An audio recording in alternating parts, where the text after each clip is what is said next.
Provérbios capítulo 9. Achou? Abriu a sua Bíblia lá? Acessou a sua Bíblia? Você pode fazer isso também. Abrir a sua Bíblia de papel ou acessá-la. Eu estou com as duas aqui em mãos. E vamos lá conversar sobre Provérbios capítulo 9. Todos comigo? Sim? Amém? Bom? Legal.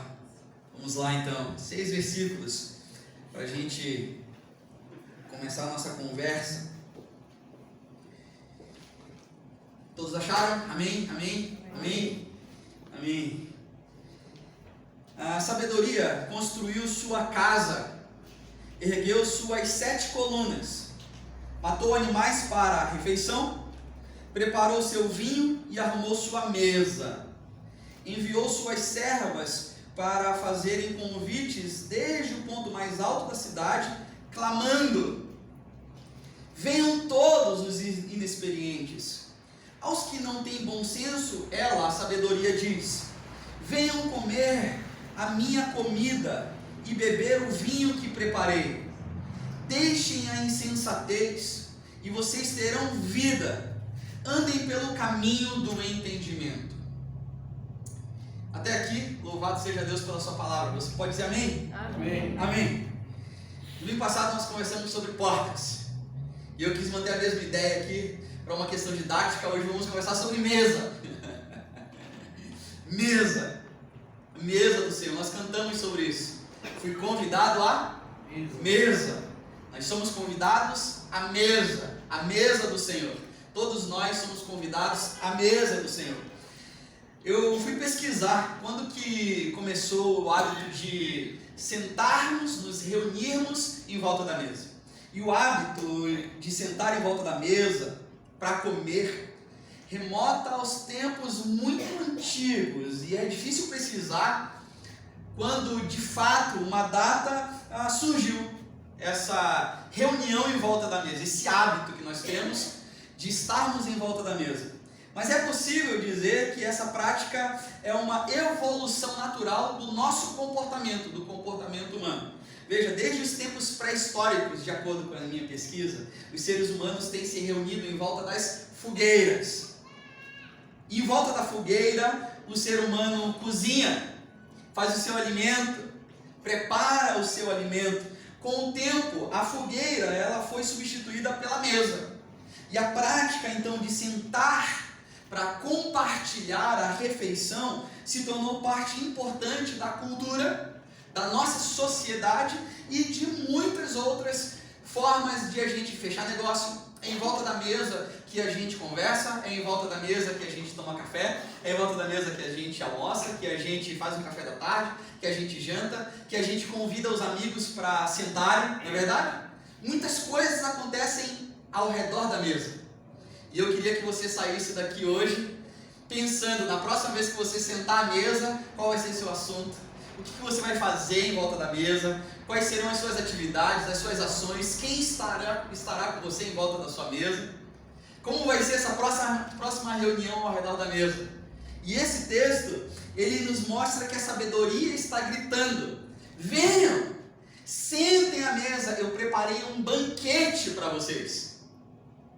Sua próxima refeição, como é que vai ser? Talvez seja agora, depois do culto, você vai se reunir para tomar um cafezinho antes de dormir. E algumas lições eu quero compartilhar com você do convite que a sabedoria faz para sentarmos à mesa. Muitas coisas são fechadas, acontecem em volta da mesa.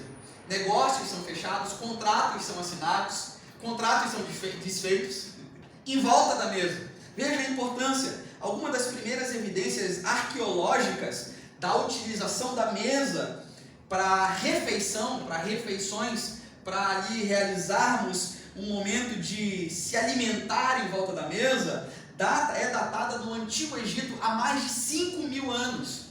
É muito tempo que o hábito de estar em volta da mesa existe para se alimentar. O convite da sabedoria para a gente hoje é exatamente esse: venham sentar à mesa e desfrutar do meu banquete. Esse é o convite da sabedoria. Por isso, o título da nossa mensagem de hoje é Mesa. Provérbios capítulo 9. vivendo provérbios, sabedoria para os desafios da nossa vida. E o que nós podemos aprender? O que a sabedoria com o seu banquete nos oferece? E eu pensei num banquete, fiquei essa semana toda imaginando muitas coisas para a gente aprender de forma didática, prática. E aí eu quero, de uma forma lúdica e didática, te oferecer alguns pratos, como a sabedoria, como um banquete. E a sabedoria vai te oferecer alguns pratos. Agora imagine você sentado na mesa com a sabedoria, um banquete para você. E aí você vai se servindo de algumas coisas. E o primeiro prato que a sabedoria nos oferece é o prato da vida e do entendimento. E é esse o primeiro prato que eu gostaria que você começasse a experimentar hoje. Vida e entendimento. O texto está ali, versículo 1 ao 9. Esse é o banquete que a sabedoria está nos oferecendo. Lá, no versículo 9, aos que não têm bom senso, a sabedoria diz: venham comer a minha comida e beber o vinho que eu preparei. E ela diz: deixem a insensatez, abandonem, e vocês terão, vocês estão comigo? E vocês terão vida. Andem pelo caminho do entendimento. Este é o primeiro prato que eu gostaria que você provasse nessa noite, o prato de vida e de entendimento. A sabedoria diz: venham todos à minha mesa, experimentem, comam do meu banquete, venham comer a minha comida e vocês terão vida e entendimento. Comam do meu banquete e vocês terão capacidade de discernir, a capacidade do autocontrole, condição de autogoverno, de autogerir a sua vida, porque isso é sabedoria. Capacidade de tomar decisões, capacidade de fazer escolhas. Você lembra da formiga que falamos semana passada? A formiga, nós lemos que ela não tem chefe, não tem supervisor e ela não tem nem governante. Começou a olhar a formiga de forma diferente? Eu sim. Temos muito a aprender com a formiga. E aí, uma das coisas que a sabedoria quer que nós nos alimentemos no seu banquete é exatamente isso: a capacidade de termos entendimento, discernimento. Para quê? Para que a gente possa desfrutar da vida e ter vida plena. Vivermos, não apenas existirmos. Vida e abundância. Nós não devemos ficar esperando que alguém nos dê ordens para fazer as coisas, que alguém nos diga o que fazer da vida. Nós não devemos esperar que alguém resolva o nosso futuro, resolva o nosso problema, diga pra gente: você precisa fazer isso, saia desse estado que você está de estagnação, saia desse estado que você está de mau humor, de rebeldia, de guerra contra os outros, e resolva essa situação, seja autogovernado. Lembre, a formiga não tem chefe, não tem supervisor e não tem nenhum governante. A sabedoria recomenda pra gente que a gente seja chefe de nós mesmos, que nós sejamos autogovernados. Não espere alguém mandar, não espere alguém te dar um empurrão. Levante e faça o que você sabe que tem que fazer. E se você não sabe o que tem que fazer, levante da mesma forma e vá procurar saber. Sabedoria. Pessoas que frequentam os banquetes da sabedoria comem o seu pão e desfrutam do seu vinho. Essas pessoas têm acesso ao que precisam para saber o que fazer, e força suficiente para fazer o que tem que ser feito. Mas essas pessoas, ou seja, eu e você, precisamos provar desse prato do entendimento, sentarmos à mesa e pedirmos: Senhor, eu quero sim, eu quero provar desse prato do entendimento, discernimento espiritual e força moral, ou seja, força para fazer o que deve ser feito, força moral. Saber o que deve ser feito e fazer são dois frutos da sabedoria: vida e entendimento. E o que é importante, por que é importante nós desfrutarmos deste banquete, provarmos deste prato de entendimento? desse fruto do entendimento. Por que é importante, Joel? Porque no caminho da vida, nessa jornada chamada trilha da vida, nós vamos encontrar pessoas perversas, dissimuladas, tolas sem sabedoria e zombadores de acordo com a própria sabedoria. Veja o que ela diz: quem corrige o zombador, porque o zombador vai aparecer no caminho, quem corrige um zombador traz sobre si o insulto. Quem repreende o ímpio, aquele que não teme ao Senhor, não conhece ao Senhor, quem repreende quem não conhece o Senhor, o ímpio, mancha o próprio nome. Não repreenda o zombador, não faça isso, caso contrário, ele vai odiar você. Repreenda o sábio, puxa a orelha do sábio, dê uma palavra de exortação para o sábio, e ele vai fazer o quê? Te amará, porque ele é sábio. Instrua o homem sábio, dê orientações, conselhos para aquele que tem sabedoria, e ele será ainda mais sábio. Ensine o homem injusto, e ele aumentará o seu saber. O zombador e o perverso não devem ser abordados, de acordo com a sabedoria. Apenas os sábios e os justos devem ser abordados. E veja, isso também faz eco com as palavras de Jesus, que diz o seguinte, Mateus 7,6. Jesus falando: não deem o que é santo, separado, escolhido por mim, aos cães. Não faça isso. Nem joguem pérolas aos porcos, pois os porcos pisotearão as pérolas, e os cães se voltarão contra você. O que Jesus está dizendo é que no caminho existirão zombadores que não reconhecem o valor da sabedoria, e nem mesmo reconhecem que precisam da sabedoria que é do Senhor. Os perversos não admitem ser repreendidos e nem contrariados. Conhece gente que não pode ser contrariada? Cuidado, cuidado. Em outras palavras, tem gente, igreja, que vai passar uma vida se contentando com migalhas, ao invés de desfrutar do banquete que Jesus nos oferece, que a sabedoria nos oferece. É assim a dinâmica da vida. E para essas pessoas, Jesus diz: cuidado, não o exorte, cuidado com as suas palavras, cuidado, porque isso pode se tornar uma guerra. Afinal de contas, essa pessoa não teme ao Senhor, não vai levar sabedoria você falar isso. Essas palavras não vão edificar em nada, então não fale, porque essa pessoa não teme ao Senhor. Ela vai criar guerra com você, como a palavra diz. Os sábios, pelo contrário, estão sempre abertos à sabedoria. Por isso, repreenda o sábio, exorte o sábio. O sábio, ele está ciente de que sempre é possível se aprofundar ainda mais e mais e mais em conhecimento.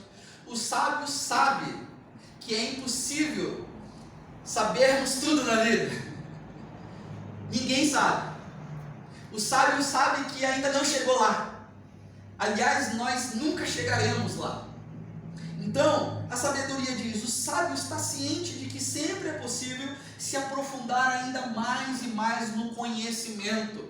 É sempre possível aprender mais e mais. O sábio sabe que é sempre possível alcançar ainda um patamar mais alto, melhorar a cada dia. Os sábios e os justos querem sempre mais, estão buscando mais e mais, servir incondicionalmente, se doar, ouvir, doar tempo, doar atenção, fazer o que Jesus pede para fazer, estão sempre entregues à causa de Jesus. Não há condições para o sábio. Do que vem de Jesus, ele discerne e ele diz: amém, eu faço, eu te obedeço. Esse é o sábio. Fique perto deles, é a recomendação da sabedoria. Escolha bem quem você chamará para o banquete da sabedoria. Repreenda o sábio, e ele o amará. Instrua o homem sábio, e ele será ainda mais sábio. ensine o homem justo, e ele aumentará o seu saber. Você deseja ser sábio e justo? Amém. Nessa noite, aleluia, que você diga para o Senhor: eu quero, Senhor, sim, provar, experimentar este prato que me traz entendimento, que me traz vida. Eu quero sim, Senhor. Eu quero ser uma pessoa que, quando for repreendido, eu possa ouvir. Quando eu for exortado, eu possa me calar, absorver e extrair ainda mais coisas boas que vêm de Ti. Eu quero, Senhor. Prove desse prato e você será ainda mais sábio. E você terá ainda mais o apreço dos homens, porque Ele diz: repreenda o sábio e ele o amará. O resultado é amor também. Segundo prato que eu quero te oferecer e compartilhar com você nessa noite, que eu experimentei e quero que você experimente também, é o prato da responsabilidade.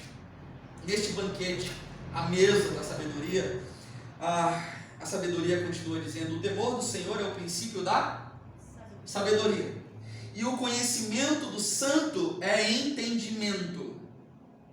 O temor do Senhor é o princípio da sabedoria, e o conhecimento do santo é entendimento. Existe um rabino chamado Abraham Heschel, e ele disse o seguinte: os gregos estudavam para entender, os homens modernos estudam para manipular, os hebreus estudavam e estudam para respeitar.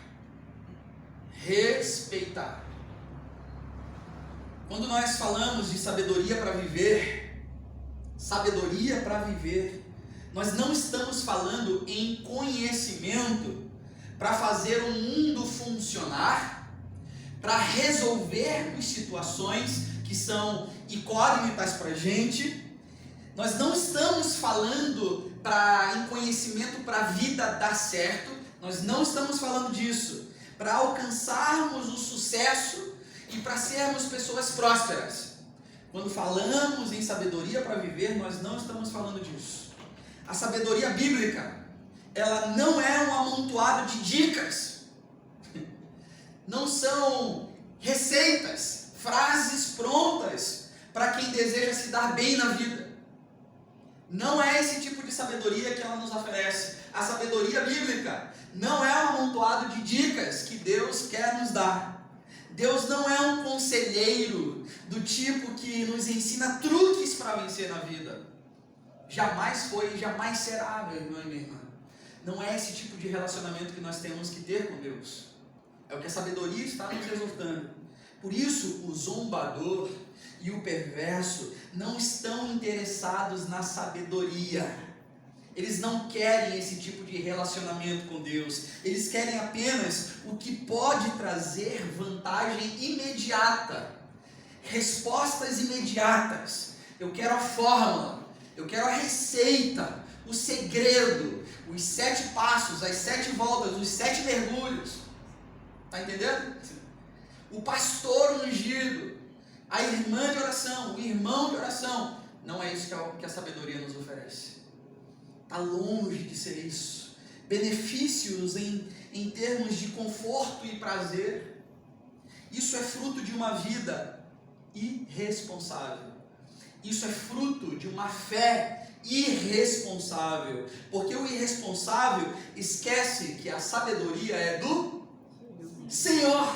Por isso, exatamente por isso, o temor do Senhor é o princípio da sabedoria, do saber. Quem recebe a sabedoria no temor do Senhor ganha entendimento e a capacidade para se movimentar, tomar decisões, existir, viver na dinâmica da vida. Você entendeu isso? Quem recebe a sabedoria no temor do Senhor, porque o Senhor é o princípio da sabedoria, temer a Deus é o princípio da sabedoria, ganha entendimento e a capacidade de agir, de tomar decisões, de falar na hora certa, de dizer sim para uma oportunidade ou não. Esse respeito, esse temor a Deus, igreja, ao mundo, às pessoas, aos seres que Ele criou, à vida humana, esse respeito é o princípio da sabedoria. Ou seja, é parte da sabedoria. É o seu primeiro fruto. Temer a Deus. Respeitar a Deus. Sabedoria sem reverência, sem temor, não passa de irresponsabilidade. Por isso, o banquete que a sabedoria oferece na sua mesa nos chama a uma vida de responsabilidades. Ela diz: se você for sábio, vamos ler em voz alta? Participe comigo, vamos ler em voz alta? Se você for sábio, o benefício é seu. Se for zombador, sofrerá as consequências. Em outras palavras, a pessoa mais afetada pela sua maneira de viver é quem? Você mesmo. Suas ações, as suas decisões, as suas escolhas, os compromissos que você assume antes de afetar alguém, antes de afetar uma estrutura, antes de afetar o seu trabalho, a sua casa, a pessoa que está perto de você, afeta quem? Você mesmo. Não tenha dúvida. Tudo o que você faz para os outros e com os outros, você faz primeiramente para você e com você. Tudo, absolutamente tudo. Foi o que nós lemos. Se você for sábio, o benefício será seu. Se for zombador, irresponsável, sofrerá as consequências. Por exemplo, em última instância, o prejuízo e o benefício será sempre seu. Em última instância, o benefício ou o prejuízo das suas ações, das suas escolhas, será seu. E eu quero sugerir para você que você, a partir de hoje, justifique as suas ações e as suas decisões com duas frases: porque eu quero e porque eu escolhi. A partir de hoje, as suas decisões e as suas escolhas, justifique elas com essas duas frases: porque eu quero e porque eu escolhi. E para facilitar isso para você, eu coloquei na capa do seu boletim esse texto sobre responsabilidade. Está aí na capa do seu boletim. Por exemplo, troque: eu estou fazendo isso porque se eu não fizer, ninguém faz. Já ouviu isso? Já falou isso? Essa louça aqui, desde de manhã, já são 8 horas da noite. Ah, mas essa família, eu vou lavar essa louça, porque se eu não fizer, ninguém faz. Troque isso, troque essa frase por: eu estou fazendo isso porque eu quero e porque eu sei que os outros serão beneficiados. Isso é assumir responsabilidade. Troque, por exemplo: estou fazendo isso porque o meu marido quer, porque a minha esposa quer. Troque essa frase por: eu estou fazendo isso porque eu escolhi fazer o que o meu marido quer. Eu escolhi fazer o que a minha esposa quer. Troque a frase: eu estou fazendo isso para salvar o meu relacionamento por: eu estou fazendo isso porque eu quero salvar o meu relacionamento. Eu quero estar próximo dessa pessoa. Eu quero abençoar essa pessoa. Eu escolho abençoar a vida dos que estão perto de mim. Troque: eu estou fazendo isso por causa dos meus filhos, por eu estou fazendo isso porque eu escolhi dar prioridades aos meus filhos. Troque: eu estou fazendo isso porque Deus quer, porque se Ele não quisesse, estou fazendo isso porque Deus quer. Troque isso por: estou fazendo isso porque eu quero fazer e eu acredito que é o que Deus quer que eu faça, então eu faço. Você entende isso? Amém? Amém. responsabilidade. Isso é responsabilidade. Assumir responsabilidades pelas escolhas, decisões e ações é um caminho de sabedoria. É um caminho de sabedoria. Porque na verdade, como nós lemos, no final, somos nós os beneficiados ou os prejudicados pelo nosso jeito de viver. A sabedoria continua. Por meu intermédio, os seus dias serão multiplicados e o tempo da sua vida se prolongará. Se você for sábio, o benefício será seu. Se for zombador, sofrerá as consequências. É interessante e muito interessante observar as pessoas. E é interessante observar como as pessoas e como nós temos facilidade em julgar as decisões dos outros, mas temos uma dificuldade enorme para julgarmos as nossas decisões e as nossas escolhas, não é verdade? É fácil olhar para o outro e dizer: você está tomando um caminho errado, você está fazendo algo que não agrada a Deus e resultará numa tragédia.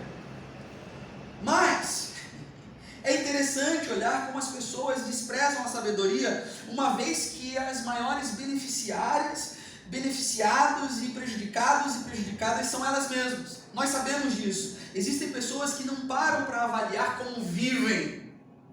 Essas pessoas apenas existem. Não param para ponderar suas palavras, as suas ações. E existem pessoas com outras compreensões diferentes das nossas. Sim? Sim. Com certeza. Com outra forma de enxergar as situações e vice-versa. Mas existem pessoas que desprezam a sabedoria de forma deliberada. Essas pessoas acreditam naquela máxima que diz: eu prefiro me arrepender por ter feito do que se arrepender por não ter feito. E essas pessoas se afundam cada vez mais nos seus prazeres, nas suas escolhas, nas suas decisões, sem olhar para o lado. Lembre-se sempre, ou tente se lembrar, a sabedoria bíblica não é um amontoado de dicas que vão nos levar em alguma direção e que vão fazer com que a gente se sinta bem. Não é isso. Deus não é um conselheiro do tipo que ensina truques para vencermos na vida. A verdadeira sabedoria bíblica nos chama a responsabilidade. Responsabilidade. Nessa mesa, nesse banquete servido pela sabedoria, está o prato da responsabilidade. Vamos ler em voz alta? Se você for sábio, o benefício será seu. Se for zombador, sofrerá as consequências. A pessoa mais afetada pela maneira de viver é sempre você mesmo. Sempre. Suas ações, suas decisões, suas escolhas, os compromissos que você assume antes de afetar alguém, vai afetar você, meu irmão e minha irmã. Tudo que você faz para os outros e com os outros, absolutamente tudo, você faz primeiramente para você e com você.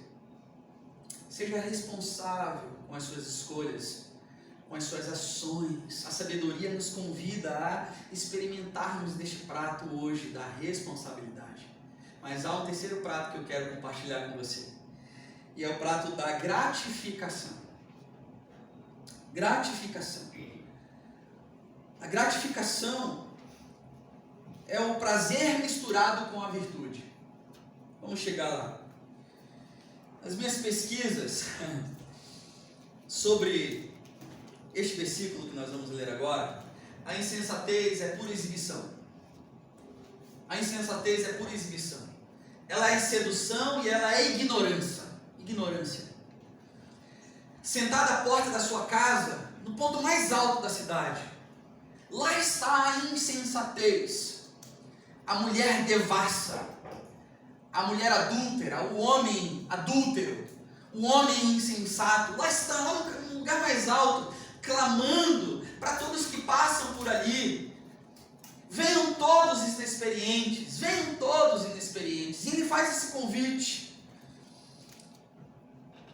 Pensando no banquete da sabedoria, eu fui fazer um estudo para saber qual a importância de estarmos bem alimentados, bem nutridos, na nossa vida do dia a dia. Veja só, a boa nutrição, estarmos bem alimentados, bem nutridos, é essencial para que a gente possa ter saúde e ter bem-estar, sentir-se bem. Uma alimentação equilibrada é fundamental até mesmo para prevenir doenças. Uma boa alimentação é fundamental para melhorar a nossa qualidade de vida. A alimentação adequada, a nutrição adequada, ela pode melhorar o nosso desenvolvimento físico. E não só físico, mas mental também. Como é importante, desde pequenos, nós ensinarmos às crianças, desde a sua infância, sobre ter uma alimentação equilibrada e saudável. Como é importante, porque isso vai resultar ao longo de uma vida inteira. Adotar uma alimentação saudável é fundamental e essencial para o bom funcionamento do nosso corpo, da nossa vida, e ajuda a prevenir doenças. Na vida, nós temos a sabedoria lutando contra a insensatez. Uma de um lado gritando, que está escrito ali: desfrute do meu banquete, prove o que eu tenho para te dar. E a outra gritando do outro lado: não, você não sabe o que é bom, desfrute do meu. E aí ele diz: a água roubada é doce, o pão que se come escondido é mais saboroso. Está aqui. Aos que não têm bom senso, ela diz: a água roubada é doce, e o pão que se come escondido é saboroso, é mais gostoso. Assim como a sabedoria, a insensatez também faz o convite para o seu banquete, igreja. Ela abre as portas da sua casa e ela senta no lugar que mais chama a atenção, no lugar mais alto. A casa da sabedoria, ela está assentada sobre 7 colunas, foi o que nós lemos também, que representa nada mais, nada menos do que os 7 dias da criação. Representa toda a estrutura do universo criado.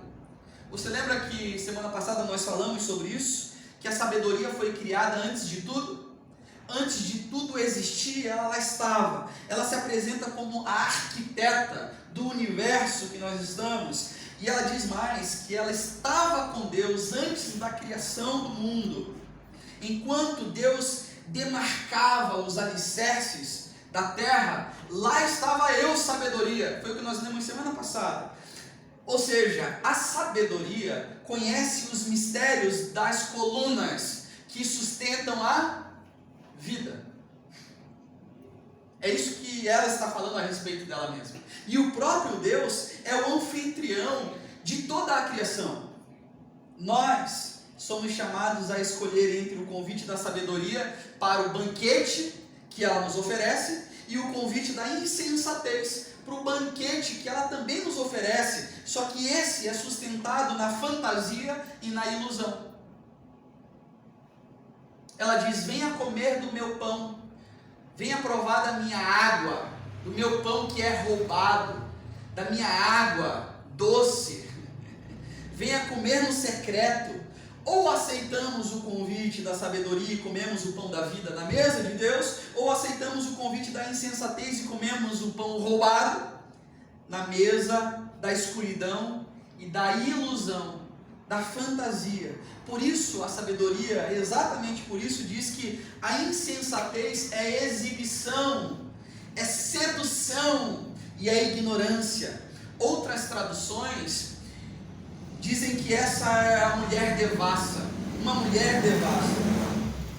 Assim, a insensatez é uma mulher devassa, atrevida, sedutora e ingrata. A insensatez pratica o mal descaradamente. A insensatez pratica o mal de forma debochada, despudorado. Não há pudor na insensatez. Desavergonhado. A insensatez chama para o oculto, para o lugar onde ninguém pode ver, o oculto da sua casa, para que lá vocês possam comer juntos o pão às escondidas. É isso que a sabedoria falou para a gente. A mulher devassa, o homem devasso, a insensatez, ela é atrevida, é desavergonhada, ela é debochada, é descarada e é ingrata. A insensatez perdeu completamente a noção do perigo, ou porque acredita que passará imune às suas ações insensatas, ou porque já está tão afundada na insensatez e na depravação da vida que nem percebe mais. Pessoas debochadas, pessoas extravagantes, desavergonhadas, cínicas, descaradas na prática do mal, ingratas, estão caminhando para um abismo, ou na verdade, já caíram no abismo e nem sequer perceberam. Fique longe dessas pessoas, é o conselho da sabedoria. Fique longe do abismo. Experimente o prato da gratificação, do livramento. Olha só o que a sabedoria diz. Essas pessoas, nem imaginam que ali estão os espíritos dos mortos, que os seus convidados estão nas profundezas da sepultura. Os convidados da insensatez, aqueles que atenderam a sua voz e o seu convite, estão nas profundezas da sepultura. Ali se encontram ou porque morreram de fato, estão apenas existindo, ou porque desperdiçam a vida com pouca coisa. Desperdiçam a vida porque desfrutam dos prazeres menores da vida. Se contentam com pouco. Não estão satisfeitos com o banquete que Deus está servindo. E Deus nos oferece um banquete. No banquete da sabedoria, há carne e vinho, foi o que nós lemos. No banquete da insensatez, há pão e água. E ainda por cima, água e pão roubados. Essa é a diferença entre prazer e gratificação.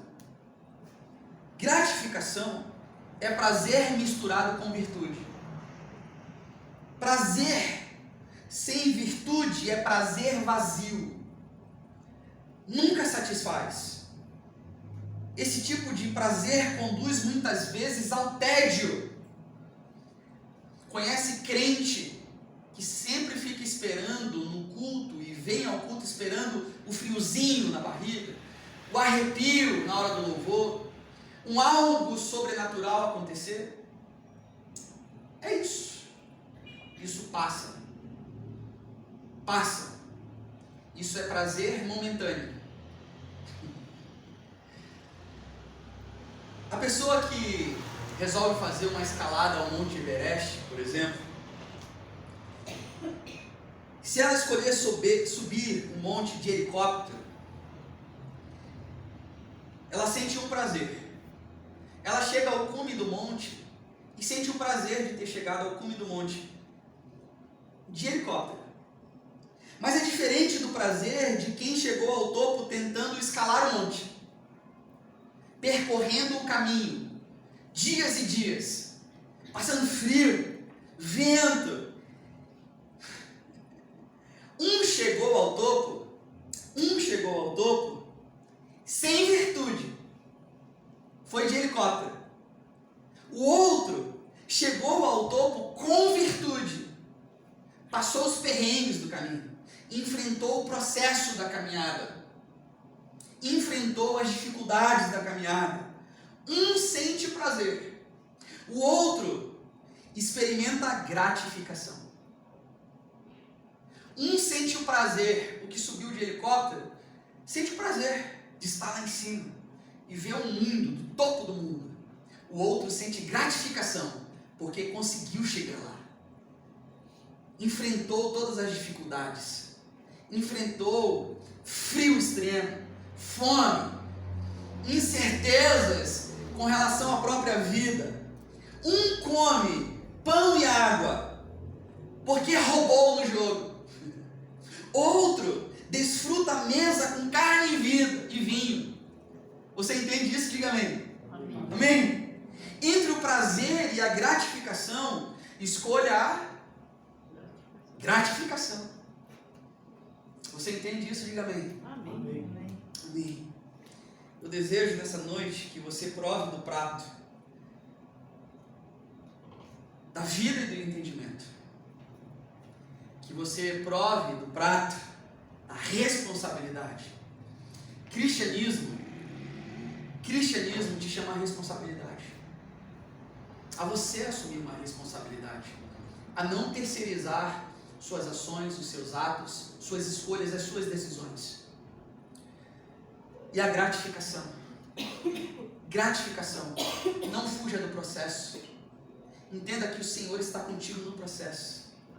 Não viva uma vida de prazeres, mas desfrute do caminho. Há dificuldades, haverão problemas, mas haverá também uma gratificação para aqueles que perseverarem até o fim. Esses são os pratos que eu espero que você desfrute hoje. Vida e entendimento, responsabilidade e gratificação. Amém? Amém. Deus te abençoe. Convido você a fechar os seus olhos, a fazer a sua oração, a ter o seu tempo com Deus, a